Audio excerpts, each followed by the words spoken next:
warbixin sir ah oo soo baxday ayaa waxa ay muujisay in madaxweynihii maamulka Falastiiniyiinta Yaasir Carafaad qofkii ugu dambeeyay ee madaxda Carbeed uu la hadlay uu ahaa madaxweynihii hore ee wadanka Masar Xusni Mubaarak.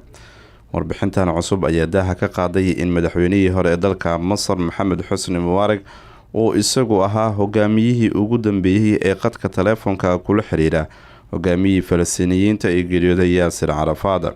inta aysan hogaamiyaasha carabta aysan joojinin ayaa la yiri inay qadka taleefanka kula xiriiraan Yaasir Carafaad. Carafaad waxa uu ku geeriyooday cisbitaalka Paris ee militariga 12 November 2004 kadib markii muddo ay go'doomiyeen ciidamada Israel isagoo ku sugnaa xaruntiisa Ramallah bartamaha daanta galbeed. waxaa loo saaray guddi baaritaan 6 sano kadib markii la qaarijiyay.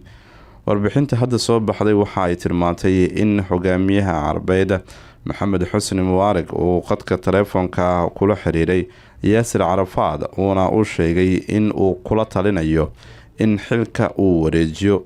waxaan ogahay waxa aan ku hadlayo, sidaas darteed waxaan kugu boorinayaa in aad xilka si nabad ku wareejiso ayuu yiri. waxyaabaha la soo bandhigay oo inta badan loo adeegsaday barta Telegram-ka ayaa waxa la tilmaamay in ay jirto mas'uuliyiin hadda xilal haya iyo kuwa horeba oo ka tirsan maamulka Falastiin in ay waxay ka ogaayeen shirqoolkii lagu qaarijay madaxweyne Yaasir Carafaad. warbixintan cusub waxa ay muujinaysaa yaaliyiri in madaxweynihii Carbeed ee ugu dambeeyay qadka taleefanka kula hadlay Carafaad uu ahaa Xusni Mubaarak.